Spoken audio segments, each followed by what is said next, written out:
Palit adalah salah satu produsen kartu grafis terbesar di dunia dan juga telah menjadi merek yang sangat populer di Indonesia. Skygrid Media mendapat kesempatan untuk nge-review Palit Gaming Pro OC RTX 3070.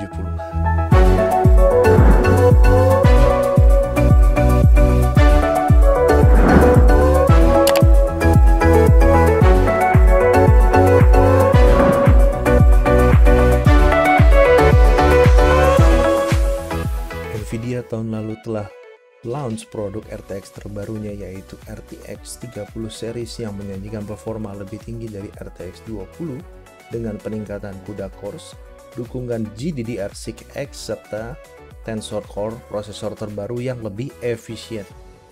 September 2020 lalu, Nvidia mengeluarkan 3 lini 3080, 3090 dan 3070.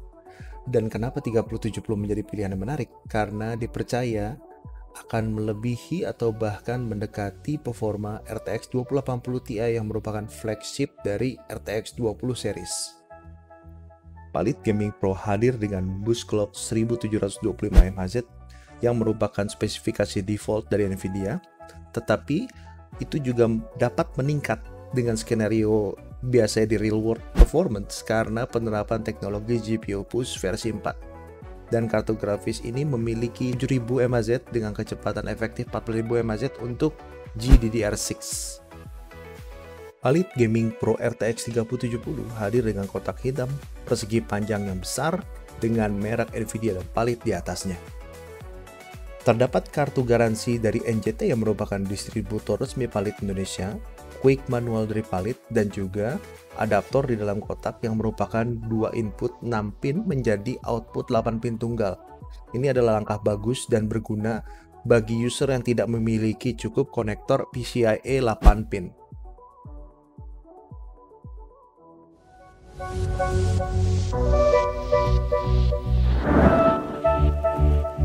Penampilan Gaming Pro cukup mengesankan dengan menampilkan gaya agresif pada kipas yang menutupi sebagian besar depan terbuat dari plastik, namun ada plat muka logam di bagian tengah kartu. Secara teknis, kartu ini memakan 2,7 slot tetapi akan tetap menutupi 3 slot PCIe dari casing sehingga pengguna PCIe harus consider dalam penggunaannya.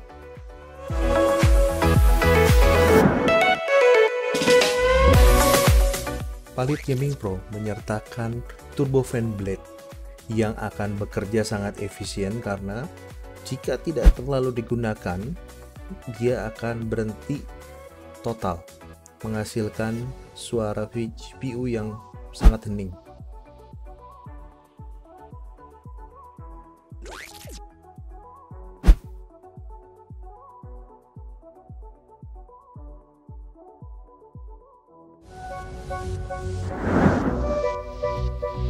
Customizable RGB LED tidak lupa disertakan oleh Palit melalui software Thunder Master-nya.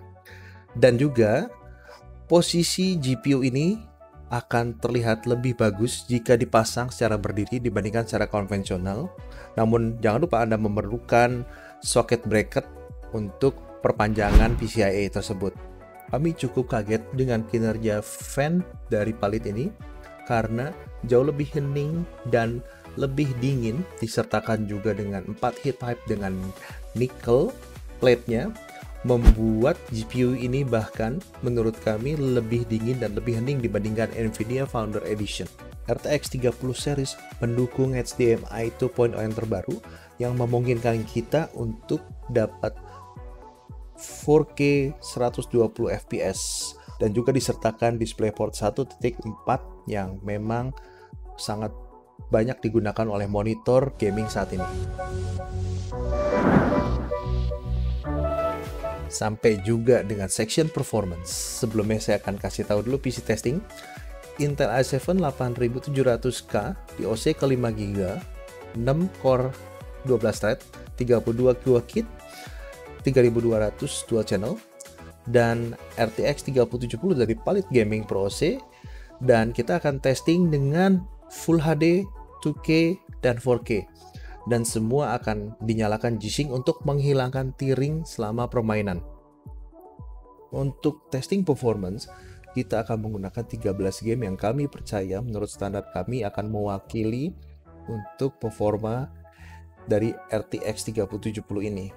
Dan juga akan disertakan dengan beberapa skenario, beberapa settingan, tapi settingan ini merupakan preset dari gaming yang sediakan. Jadi tidak merupakan customize setting yang supaya kalian bisa menyamakan perbandingan jika memang ingin membandingkan hasil dari benchmarknya. Dan benchmark akan disertakan dalam bentuk benchmark di dalam game ataupun dengan gameplay. Untuk beberapa game yang support fitur RTX akan kami sertakan juga untuk testing RTX dengan DLSS. Nah, bagi yang belum tahu apa itu RTX dan DLSS, RTX itu adalah salah satu highlight fitur dari Nvidia RTX series dari mulai seri 20 sampai 30. Dan apa itu ray tracing? Ray tracing adalah sistem render yang membuat lighting, reflection, dan keseluruhan game menjadi lebih real.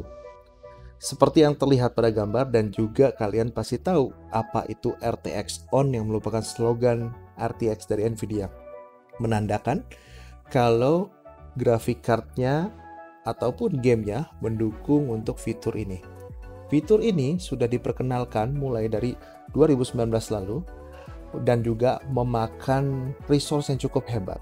Namun Nvidia memiliki akal untuk itu karena sekarang dengan ngetrennya 4K dan ray tracing akan menyebabkan gaming menjadi terlalu berat. Ada fitur yang bernama DLSS. Apa itu DLSS? DLSS itu merupakan deep learning super sampling yang mengizinkan dan membuat game dapat dirender dengan resolusi internal di bawah dari resolusi natif pada monitor. Lalu untuk grafik yang hilang, pixel-pixel itu akan dikonstruksi dengan AI dari Tensor Core Nvidia yang menyebabkan keseluruhan performa menjadi sangat bagus dan juga gambar tidak akan buram seperti resolusi jika dimainkan di bawah pada resolusi natifnya. DLSS merupakan salah satu fitur surga dari Nvidia yang membuat 4K baik pun 8K memungkinkan untuk dapat dimainkan di hari ini juga. Nvidia Reflect merupakan kumpulan teknologi berbasis hardware dan software. Nvidia membuatnya dengan satu tujuan untuk mengurangi sistem latency atau yang dikenal sebagai input lag yang memang kita sering jumpai pada game-game terdahulu. Reflect sendiri terdiri jadi dua komponen utama. Yang pertama adalah Nvidia Reflect SDK. Itu merupakan kumpulan API yang dapat dimanfaatkan developer, sehingga jika diintegrasikan akan menjadi opsi seperti Nvidia Reflex Low Latency yang dapat diaktifkan melalui grafis masing-masing. Dan sebagai contoh di sini kita melihat fitur ini dapat digunakan pada Fortnite yang secara aktif merupakan e-sport yang dilombakan dan membutuhkan input lag sedikit-dikitnya sehingga menampilkan responsif yang sangat bagus. Fitur ini Nvidia kemas dengan sangat baik. Dalam tes kami juga pada Modern Warfare kita mengetes ada yang namanya Ultra Boost Low Latency yang termasuk dalam Nvidia Reflect komponen. Tes pertama Assassin's Creed Valhalla benchmark dengan Ultra Preset kita sajikan dengan 3 resolusi Full HD, 1440p dan 4K. Kalau dilihat di sini memang terlihat dari Full HD dengan 1440p performanya dapat melebihi 60 fps pada ultra setting. Namun pada 4K memang dia struggle di 46 fps untuk average. Namun bukan berarti ini tidak dapat diakalin karena ingat ini benchmark pada ultra preset.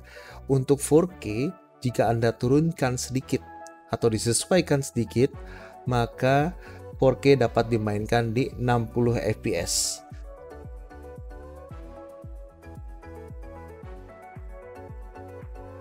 Marvel Avenger merupakan game demanding dari Square Enix yang juga memang optimasinya masih sangat dipertanyakan.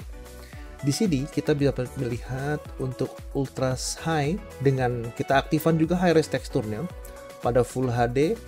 Palit RTX 3070 dapat average 100 fps dan juga untuk 2K itu di 70 fps. Namun lagi-lagi di 4K memang untuk ultra high itu terdapat di 31 fps. Dan juga ini seperti sebelumnya untuk di 4K masih dapat diakalin dengan menurunkan settingannya. Dan game ini sangat bagus dimainkan di atas dari 2K.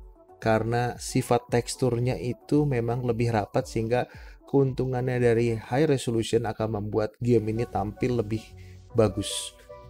Dan juga untuk fitur high res texture, walaupun grafik card disertakan dengan 8GB, kami tidak melihat adanya limitasi dari full kegunaan dari 8GB. Jadi sehingga high res tekstur ini dinyalakan baik pun pada 4K maksimal ada pada 7GB penggunaan pada game Marvel Avengers ini. Borderlands 3 merupakan game favorit kami, dan pada RTX 3070 dari palit ini, game ini dapat berjalan dengan sangat flawless. Anda bisa lihat pada ultra preset dari seluruhan resolusi mencapai pada tingkat performa yang diharapkan. Kita lihat scalingnya juga sangat bagus dari Full HD ke 4K dan 1440p. Kita sertakan juga di DirectX 12 preset karena di Borderlands 3 ini memang awal pada DirectX 11 dan DirectX 12 itu masih pada beta. Cuman setelah patch berlangsung dan sebagai info kita menggunakan patch terbaru, DirectX 12 performance lebih optimal akhirnya dibandingkan DirectX 11. Dan di sini kita bisa lihat performanya pada 4K Ultra Preset 61 fps average dicapai dengan mudah oleh RTX 3070 ini. Dan bisa dilihat juga presentation low itu sebenarnya lebih kepada 1% low dari testing yang kita jalankan. Jadi tidak perlu khawatir, itu bukan salah satu yang menjadi terlalu dipusingkan karena 1% low hanya berlaku untuk kita lihat gapnya antara dropnya sampai berapa persen dari setiap scene. Dan performa dari game ini sangat luar biasa. COD Modern Warfare Multiplayer ini game yang sangat disupport oleh graphic card oleh Nvidia karena mendukung ray tracing juga. Tapi di dalam tes ini kita nggak akan nyalakan fitur RTX-nya karena kebanyakan kita mau mencapai FPS setinggi-tingginya jika kita bermain kompetitif. Dan di sini karena ada fitur ultra low latency boost dari Nvidia yang membuat jadi game ini akan memiliki input lag yang lebih baik jika fitur ini dinyalakan. Kami sangat menyarankan jika menggunakan RTX, nyalakan fitur ini untuk game kompetitif yang support, membantu Anda untuk lebih akurat dan responsif dalam penembakan. Dari performa, kita bisa lihat game ini tidak jadi masalah sama sekali untuk RTX 3070. Dengan sampai detail high quality 4K 1440p dan 1080 dapat diribas di atas 60 fps. Bahkan untuk 1080p hampir mencapai 200 fps dan untuk 1440p mencapai 146 dan di average ya kita bicara, dan di 4K dapat di 87 fps. Baik pun 1% low-nya aja itu ada di 63 pada 4K. Merupakan salah satu pencapaian luar biasa dari game COD ini. Nah, ini dia nih game super berat yang merupakan salah satu pencetus dari dukungan game untuk ray tracing pertama dari tahun 2019. Control merupakan salah satu game yang disupport Nvidia sehingga memiliki fitur-fitur Nvidia, bahkan sebelumnya mendukung DLSS versi 1 sekarang sudah support untuk DLSS versi 2 dengan performa dan kualitas yang lebih baik. Nah, di game ini kita bisa lihat, kita memang testing dengan berbagai skenario karena kita mau lihat sebagaimana dia bisa maksimal performanya. Pertama, di Full HD, jika pada high preset dengan ray tracing kita matikan, game ini tidak menjadi sebuah masalah. Dapat mencapai 115 pada average. Namun kalau kita lihat di Full HD pada ray tracing di high, kita bisa lihat penurunan hampir lebih dari 30%, mencapai 70 fps. Masih playable, sangat playable di Full HD. Rentan langsung masuk ke 1440p dengan ray tracing di high. Game ini membuat 45 fps untuk game yang dihasilkan. Nah, kami melihat di sini adalah salah satu strategi Nvidia yang bagus dengan dibikinnya DLSS. Nah, kita lihat dengan performa 1440p ray tracing high dengan DLSS. Dengan DLSS 74 fps average dapat dicapai dengan kualitas gambar yang sangat baik dan masih cukup mendekati dengan native resolutionnya. Nah, bicara dengan 4K, bisa kita lihat di situ jika 4K dinyalakan ray tracing, FPS average pada 22 itu sangat tidak playable. Tapi begitu dinyalakan DLSS-nya, maka bisa menjadi average di 43. Bahkan jika Anda turunkan mungkin ke medium preset dengan DLSS dan ray tracing-nya tidak perlu full, itu bisa mencapai performa 10% lebih tinggi lagi dari yang sudah tertera. Nah, mungkin ada yang nanya, kok ini settingan 1080p-nya kok nggak ada DLSS? Iya, karena pada saat kami coba, jika dimainkan di resolusi 1080, DLSS tidak dapat diaktifkan. Kami dapat ngerti kenapa? Karena jika ada di 1080p dengan performa yang sudah lebih tinggi, jika kalian aktifkan DLSS, mungkin karena pixel count-nya tidak terlalu besar sehingga membuat gambarnya jadi terlalu bulky atau terlalu buram untuk dimainkan, sehingga menghindari pengalaman yang tidak bagus. Lagi pula di Full HD, di berbagai skenario dapat dilibas dengan baik untuk game control ini. Crysis Remaster merupakan game flagship di tahun dulu zaman GeForce seri 8800 dan sekarang dibuat lagi untuk versi remaster dengan dukungan high resolusi dengan ray tracing pun, dan kita lihat performanya. Crysis ini memang salah satu game yang membuat VGA cukup bertekuk lutut, dengan remasternya juga cukup membuat game ini sangat demanding untuk dimainkan. Kita lihat pada Full HD, untuk high, very high dan preset Canitran Crysis dengan ray tracing semua dinyalakan, tidak menjadi masalah dan masih merupakan standar ya, dari average 110, very high pada 75 dan 1080p pada Canitran Crysis itu di 53. Dan kita berangkat ke 1440p di high preset kita mencapai 75, dan 1440p di very high itu ada di 62 average, dan Canitran Crysis sudah mulai ada di 48. Namun Canitran Crysis itu kalau menurut kami itu kondisi yang sangat unrealistik, karena menurut developer Canitran Crysis preset itu jadi gini, semua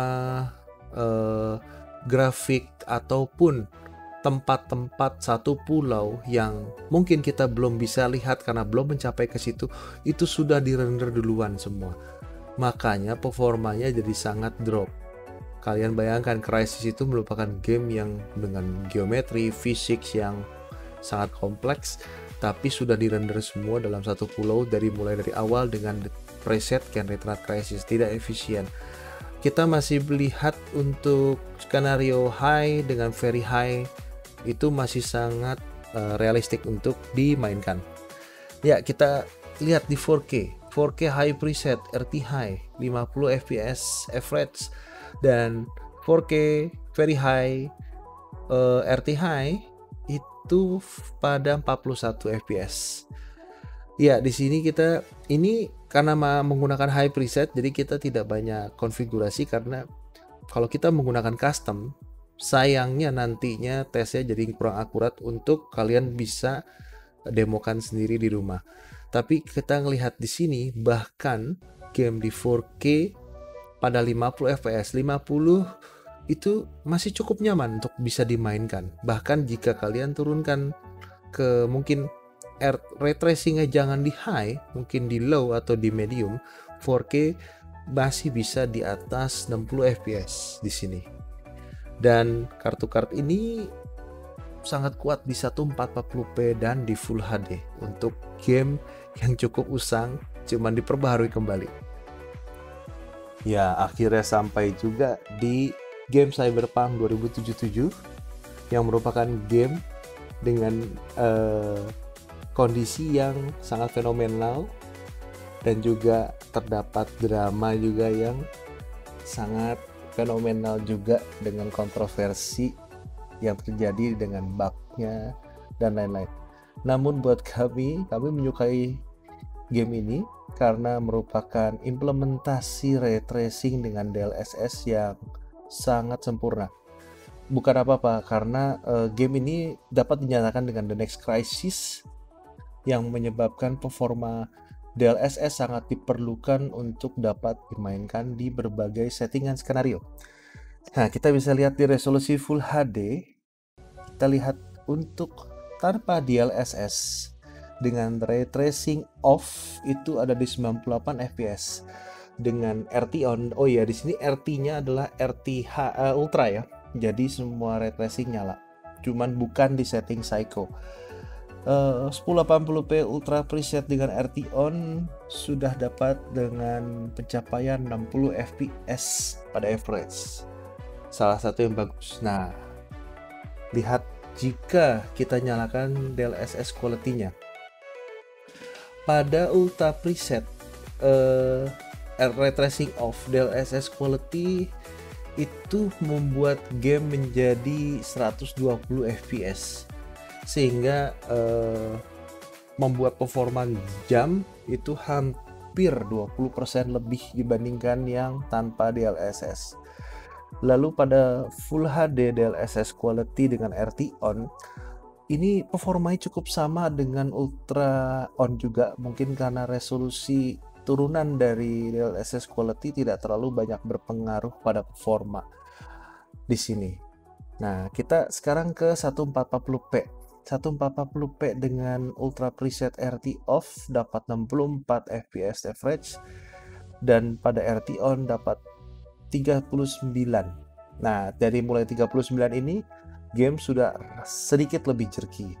Tapi kita terselamatkan dengan DLSS. Dengan DLSS masing-masing untuk RT off dapat 95, dengan RT on 65 fps pada 1440p settingan Ultra. Itu yang menggambarkan kalau DLSS sangat menyelamatkan dari game ini. Nah, untuk 4K sayangnya situasi dimainkan tanpa DLSS sangat tidak memungkinkan. Namun sebenarnya untuk game ini pada 4K harusnya kita men-set DLSS bukan di quality tapi ada di performance. Namun untuk kepentingan scaling dari data kami memilih dengan benchmark yang sama. Jadi dengan DLSS quality pada 4K Ultra preset RT off dapat di 53 fps, dan 4K di RT on DLSS quality dapat di 35 fps. Nah, ini sangat menarik karena jika kita nyalakan DLSS performance di 4K itu langsung dapat dimainkan di 60 fps, cuman datanya kita tidak sertakan di tabel ini. Kami sarankan jika bermain di 4K Ultra preset dengan RT on, nyalakan DLSS pada performance. Dan di game ini pun untuk sebagai gambaran, jika kita lihat pada konsol yang sangat banyak bermasalah dalam memainkan game ini, itu berada di 30 fps bahkan di bawah. Sedangkan di PC dengan RTX 3070, angka yang ditampilkan pada average di sini merupakan angka yang stabil untuk dapat dimainkan setiap saat. Jadi sebenarnya 3070 sudah sangat powerful untuk memainkan game ini. Cuman untuk Cyberpunk, jangan lupa nyalakan DLSS-nya. Sekali lagi, Nvidia berhasil implementasi untuk fitur DLSS-nya ini yang sangat terpakai karena gamenya sangat demanding. Game berikutnya ada pada Deus Ex Mankind Divided, yang secara genre kami percaya boleh dibilang juga salah satu cyberpunk, dengan tema cyberpunk maksudnya. Dan di game ini menampilkan sebuah tekstur dan lighting yang cukup bagus pada masanya dan termasuk cukup berat. Kita sertakan di sini sebagai perbandingan untuk mewakili game-game lama juga. Pada Full HD Ultra Preset dan 1440p, ini full Ultra Preset ya, itu sangat melibas FPS melebihi dari 60, sangat nyaman untuk dimainkan, baik pun presentation low-nya bisa dilihat. Nah, ketika kita beralih ke 4K Ultra Preset, dia ada di average 56 fps, mendekati 60 fps. Jadi jika kalian turunkan sedikit setting, misalkan nggak semua, misalkan shadow setting ataupun geometri dan beberapa setting lainnya, kalian pasti akan dapat melebihi dari 60 fps untuk di 4K. Dan juga untuk 1% low-nya di sini di Ultra Preset pun ada di 45 fps, dan ini merupakan testing yang kita pakai dari built-in benchmark. Jadi sehingga low dari skenario benchmark ini adalah skenario yang seberat-beratnya dan skenario terburuk untuk dapat melihat dari performa dari game ini. Dan scene yang dihasilkan ini dapat dijumpai di game juga dengan salah satu yang paling crowded dan yang paling banyak efek dinyalakan dalam satu scenes, sehingga menyebabkan grafiknya akan lebih baik dan sangat bagus untuk mendetermine performa dari GPU. Doom Eternal yang menggunakan API Vulkan yang dikenal sebagai salah satu game yang sangat optimal karena dengan FPS yang dihasilkannya sangat tinggi dan memanfaatkan performa GPU yang sangat baik. Kita bisa lihat di sini dari Full HD hampir 300 fps dengan detail Ultra Nightmare, itu detail yang paling atasnya. Lalu dengan 1440p ada di 238, mendekati 240, dan di 4K itu mencapai 120 fps. Untuk game ini, terutama dengan game-game yang menggunakan API Vulkan, itu sangat optimal, sehingga game ini dapat dimainkan dengan sangat fluid dan sangat baik dan sangat enak untuk dimainkan karena begitu mulusnya, baik pun dengan resolusi tinggi dengan gambar yang sangat bagus.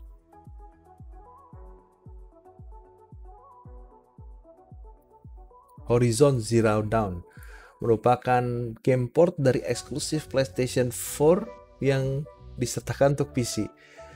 Jujur kita sangat senang dengan adanya game ini karena game ini menawarkan grafik yang sangat bagus dan sangat detail, dan juga performanya juga sangat baik sebagai game yang merupakan port langsung dari konsol yang tidak lazim sebenarnya kita jumpai. Dengan performanya, di sini kita memakai Ultimate Quality. Di sini ada berbagai setting, dan juga sebagai info juga, kalau mau sama dengan settingan yang ada di PlayStation 4, Horizon Zero Dawn PC menyediakan preset yang namanya Original. Itu settingan akan sama seperti settingan pada konsol PlayStation 4. Tinggal disesuaikan aja untuk resolusinya. Nah, kita pakai settingan Ultimate Quality yang 2 level lebih tinggi dibandingkan Original. Ya, di sini kita bisa lihat di 1080p tidak jadi masalah, 1440p itu sangat bagus, dan di 4K Ultimate Quality walaupun ada di 56 fps karena game ini termasuk game yang slow pace, jadi untuk di bawah 60 tidak terlalu berasa untuk average-nya. Ya, kalau memang kita mau mencapai 60, kita bisa turunkan sedikit dari shadow-nya untuk bisa bump sedikit 5% untuk FPS-nya menjadi 60. Merupakan pencapaian yang sangat bagus untuk game port dari konsol. Metro Exodus sama seperti Control merupakan pencetus dari game yang support ray tracing dari awal rilis dan support DLSS juga. Dari performanya kita bisa lihat untuk settingan Full HD Ultra preset dengan RT off itu tidak terjadi masalah ya, dan RT Ultra juga tidak jadi masalah. Untuk 1440p pun masih sangat tinggi performanya. Dari game ini sebenarnya karena gamenya itu menggunakan anti-aliasing TAA, jadi sehingga untuk jika kita aktifkan DLSS akan sedikit buram. Namun jangan lupa Nvidia juga punya game filter yang bisa diakses jika kalian menginstal GeForce Experience dengan mengklik shortcut Alt F3 di dalam game dan pilih game filternya untuk sharpen untuk sedikit aja menaikkan dari ketajaman gambar jika memang harus menggunakan DLSS. Di game ini saat ini menggunakan DLSS versi 1, belum ada support ke DLSS seri 2-nya. Dan terutama ini diperlukan sekali fitur DLSS jika ingin dimainkan di 4K Ultra preset dengan RT Ultra juga, sehingga menyebabkan game ini dapat bump FPS sampai 62 jika dimainkan dengan full detail pada 4K. Red Dead Redemption 2 merupakan game juga yang sangat diminati oleh PC dan welcome banget karena merupakan port dari konsol juga. Dari performanya karena menggunakan Vulkan juga sangat optimal dengan bagus ya. Di 1080p itu mencapai 96 average 1440. Ini dengan favor quality mencapai 79 dan 4K pada 53. Perlu dicatat, settingan dari RDR2 ini terdapat kalau nggak salah ya 35 atau 40 settingan yang dapat di-adjust. Jadi kita dapat menyesuaikan untuk performa yang mau kita dapat. Tapi tipsnya adalah game ini sangat bagus jika dimainkan di 4K. Karena menggunakan TAA, jadi kalau resolusinya di bawah 1440p khususnya, dia tergolong lebih buram. Jadi mungkin kalian harus menggunakan game filter lagi untuk sharpening jika mau dimainkan di 1080. Cuman jika dimainkan di 4K karena pixelnya sangat rapat, menyebabkan game ini sangat bagus banget untuk pixelnya menampilkan gambar yang sangat real.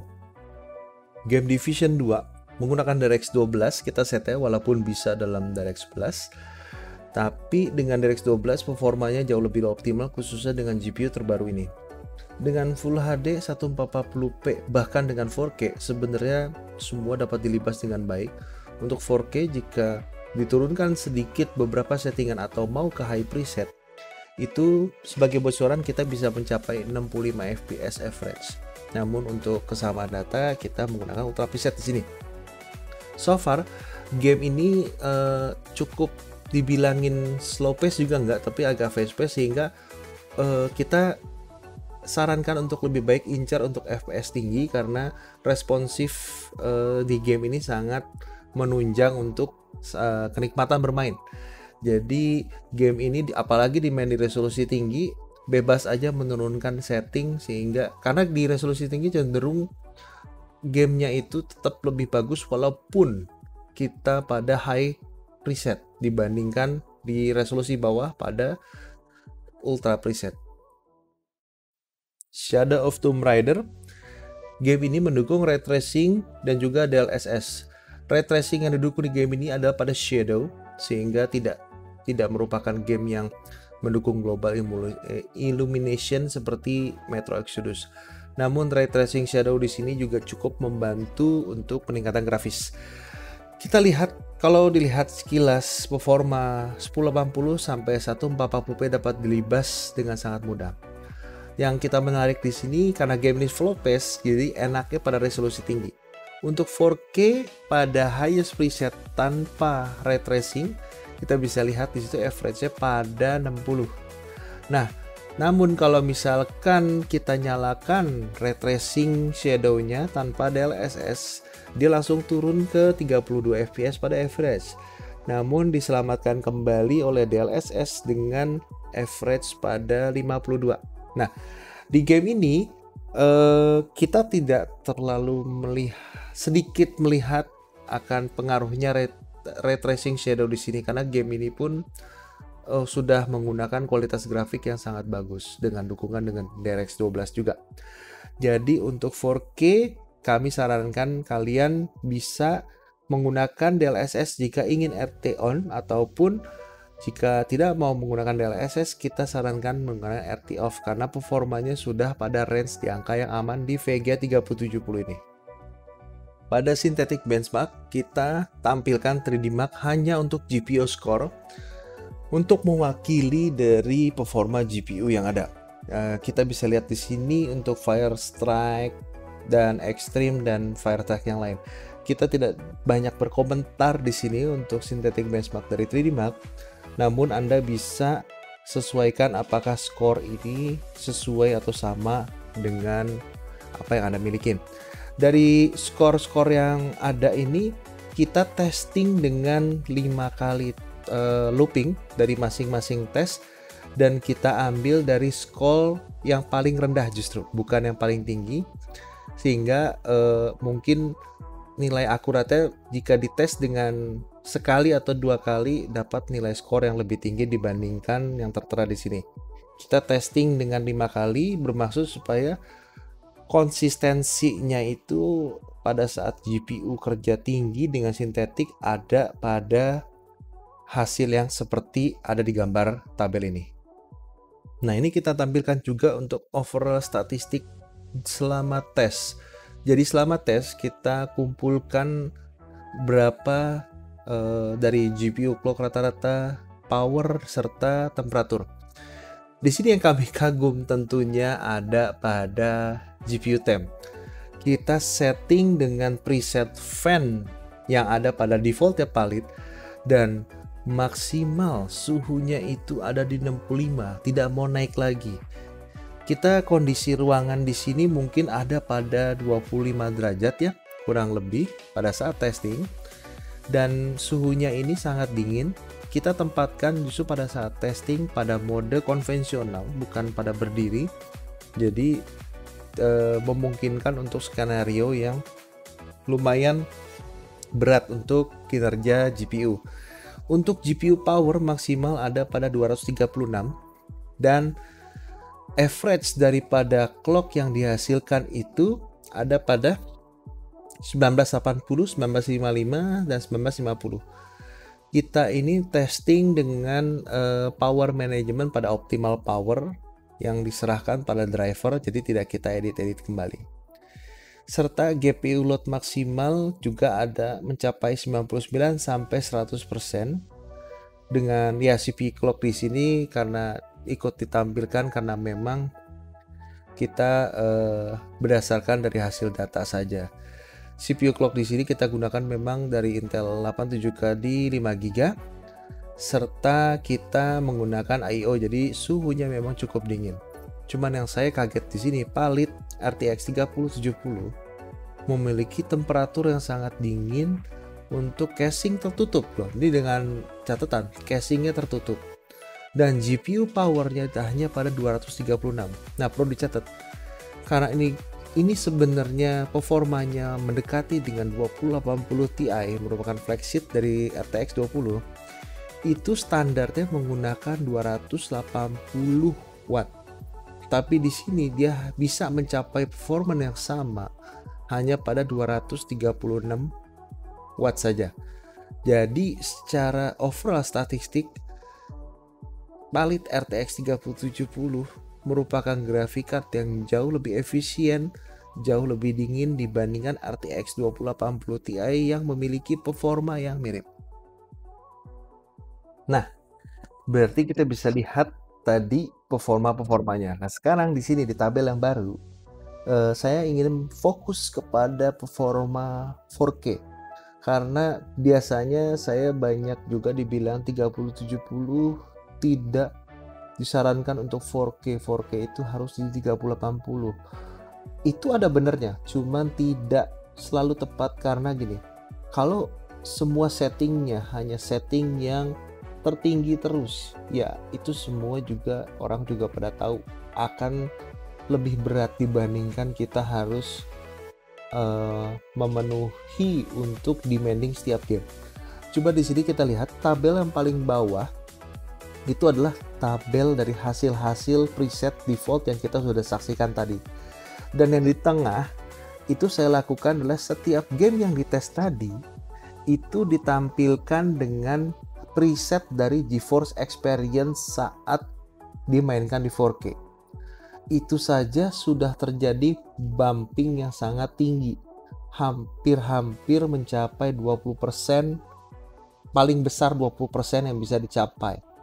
Karena GeForce Experience itu menyesuaikan, merupakan salah satu fitur dari dulu Nvidia yang sangat bagus menurut saya, karena kita sebenarnya tidak perlu pusing kalau mau mainkan game terbaru, tinggal optimize, dia akan menentukan setting sendiri yang paling optimal dengan resolusi monitor yang digunakan. Nah, yang paling atas saya sedikit mencoba untuk overclocking dengan full extra power saya penuhkan, dan juga saya overclock untuk core-nya plus 100, dan kebetulan karena Palit ini menggunakan memori Samsung chip, sehingga saya langsung bump aja untuk memori overclock menjadi 1000, karena biasanya binnya Samsung itu ya, naik 1000 itu sudah merem, tapi saya nggak mau ngeklaim itu terlalu banyak karena biasanya. Dan di sini saat saya tes juga terbukti sangat stabil. Nah, bisa dilihat setelah kita dari optimize quality yang ada pada GeForce Experience, terus saya OC, lihat bumpnya itu nambah hampir 10-15% dari settingan yang sebelumnya. Jadi untuk 4K performance 3070 Gaming Pro, jika tahu cara settingnya dan optimize quality dan memanfaatkan fitur dari GeForce Experience, semua itu dapat tercapai dengan tingkat kenyamanan bermain yang sangat maksimal. Jadi tidak perlu terlalu pusing dengan settingan, tinggal optimize dan tentukan apa resolusi yang Anda dimainkan. Bolehlah OC-OC dikit seperti yang tertera pada gambar untuk bumping, namun untuk kestabilannya saya memang tidak testing terlalu banyak, kita hanya standar aja menaikkan 100 core dan 1000 untuk memori dengan power yang kita naikkan lebih the full dibandingkan sebelumnya. Jadi untuk mengizinkan dia power limit yang lebih tinggi dan juga delivery temperatur yang diizinkan lebih tinggi, dan hasil performanya juga tetap lebih tinggi. Dan sebagai hasil saya nggak tertera di sini ada tabelnya, tapi untuk setelah performance ini di OC, dari yang tadi yang saya bilang saya kagum dengan temperaturnya dari 65, untuk pada saat di OC dengan power limit ditambah maksimal temperatur ada pada 68. Jadi kayak free performance untuk penambahan 3 derajat saja itu merupakan salah satu performa gratis yang kita bisa dapatkan. Cuman biasanya performance overclock masing-masing GPU walaupun dengan seri yang sama akan berbeda. Jadi mungkin sampel yang Skygrid Media dapatkan ini merupakan salah satu yang binnya baik karena menggunakan Samsung, tapi saya rasa Palit menggunakan Samsung ini mungkin pada hampir semua lini karena ini seri Gaming Pro. Kami perlu konfirmasi lebih lanjut lagi akan hal itu. So far performa 4K dapat didapatkan, jangan khawatir. Palit Gaming Pro RTX 3070 terbukti dapat menyaingi ataupun menyamakan performa RTX 2080 Ti yang merupakan flagship terdahulu. Dengan temperatur yang dingin, performance yang luar biasa, nyaman untuk dimainkan di Full HD, 2K dan 4K, menjadikan GPU ini yang bergaransi 3 tahun menjadi pilihan terbaik untuk gamer saat ini. Dengan dibanderol harga 10 jutaan setelah video ini direview, merupakan angka yang beralasan karena RTX 2080 Ti itu mencapai 20 jutaan lebih saat dirilis. Skygrid Media, jangan lupa subscribe, like kalau suka, dislike kalau ada yang kurang. Jangan lupa komen di bawah. Terima kasih, sampai jumpa lagi.